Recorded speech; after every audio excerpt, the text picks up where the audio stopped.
Hello and good morning, Karina. How are you doing today? Arrow, I'm better now that I'm hearing your voice. How are you? Fantastic. What is it like for you to display your music, your art in front of the world right now, and so many people are saying, oh my God, this is absolutely fantastic?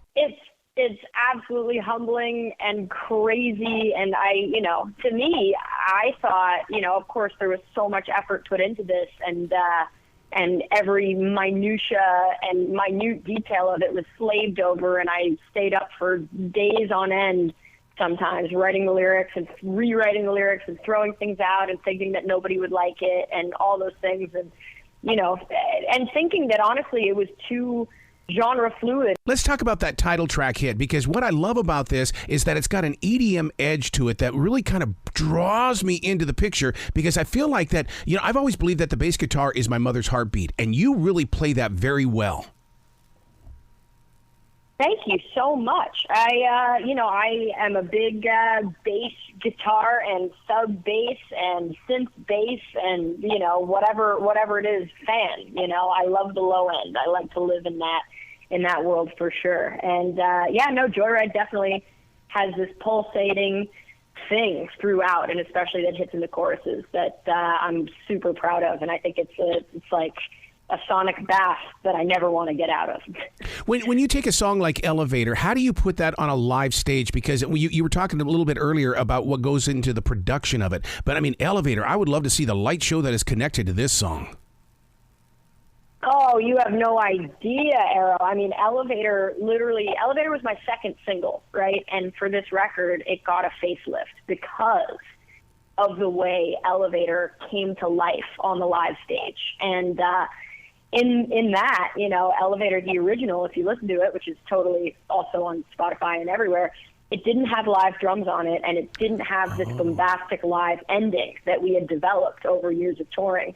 And I was just like, it became this huge song in our live repertoire, often a closer, more often than not. So I was like, we need to give Elevator a bit of a facelift and give it its due, because it really took on a new life. And man, Elevator Live, that's talk about the light show, talk about the vibe, talk about the huge fuzz bass at the end, and just I'm a huge fan of this song. And I think now we finally gave it its proper, we gave it what it has given us in the live space, and now it is on a record. So I'm super delighted about it. I've been blessed to spend a lot of time with the group Yes, who really promotes a lot of progressive rock. With the song All That You Wanted, would you slip this into that category of prog rock? Because it really has that, it's progressive. It's got that vibe about it.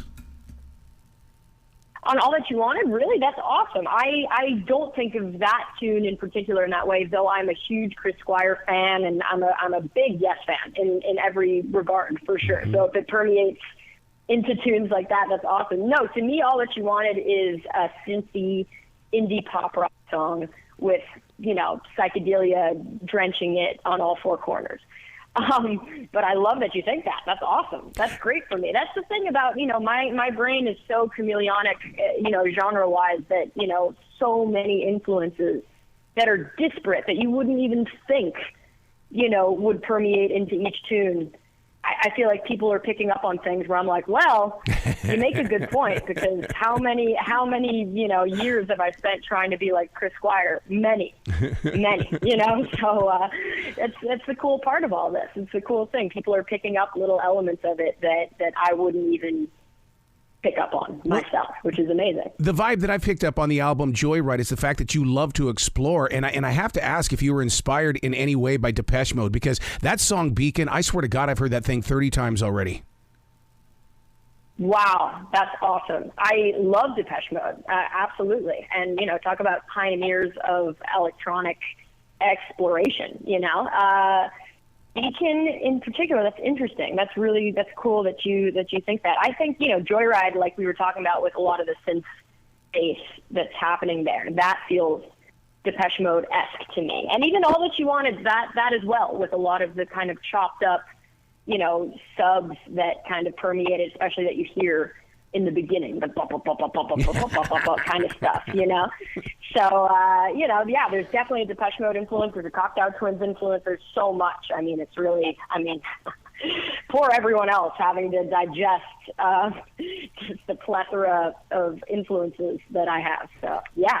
Certainly. Love Depeche Mode. Speaking of influences, I love the idea that music is, they're bringing forward the women on the bass guitar, because here in Charlotte, we've got Abby Kay, who's tearing things up in Nashville right now, and then you on the bass guitar. I mean, it's almost like especially when I listen to your music, I feel like there's some sting, and I also feel like there's some rush in there. There's just so much involved with the way that you're bringing that bass guitar forward. Oh my God. I mean, you hit the nail on the head. Let me tell you, Sting and Geddy Lee in particular are some of my hugest influences. And of course, I play in a 3-piece as well, much like the Police and Rush. So to have that sort of vibe, even though I'm layering a lot of instruments on this record, and it's much larger than that. And when we play live, it sounds larger than the sum of our parts as well, but, yeah, I mean, talk about bass playing frontmen that are of the utmost, to me, I admire Sting and Geddy Lee more than almost anybody, in the sense that it's very hard to play bass and sing at the same time. Every time I play guitar and sing at the same time, I'm like, oh yeah, this is great. But what can you do? That's got to be some sort of magic trick, because when you say sing, play the bass guitar, you've also got to be in tune with that drum set too. So that's 3 personalities going at the same time.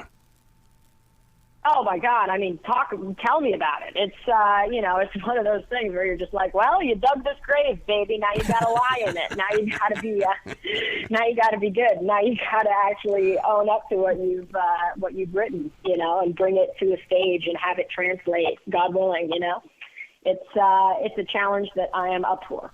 When you start putting songs together, do you become hypnotized like I did with the song Trampoline? I've got the finished product. I'm going through where I'm hypnotized, but you, the one that created the song, what did you go through?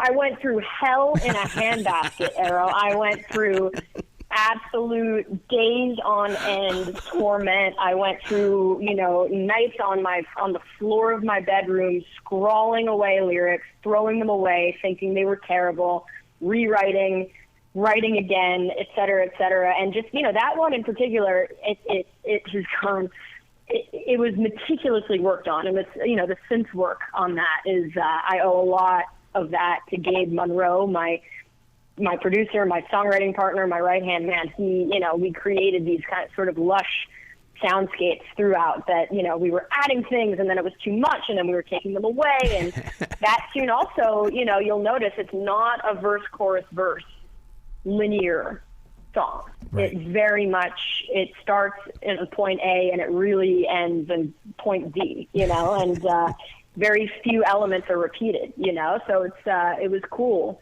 And then Trey Anastasio, for him, he heard the original demo of it and was like, the part that sticks out to me the most is when we wake up, will the lights go out? When the lights go out, is it over?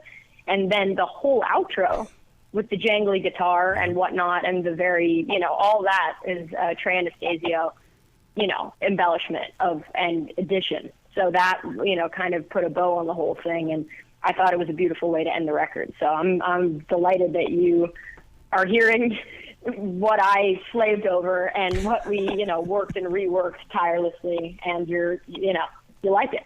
Wow. I'm very stoked on it. Karina, you got to come back to this show anytime in the future. The door is always going to be open for you. Arrow, don't even tempt me with a good time like that, please. I'll talk to you any day of the week, any time. Day, night, whatever you got, just call. I'm here with answers. You got questions, I got answers. I love that attitude. Well, you be brilliant today, okay? Definitely. You do the same. Thank you so much for having me. This has been a delight.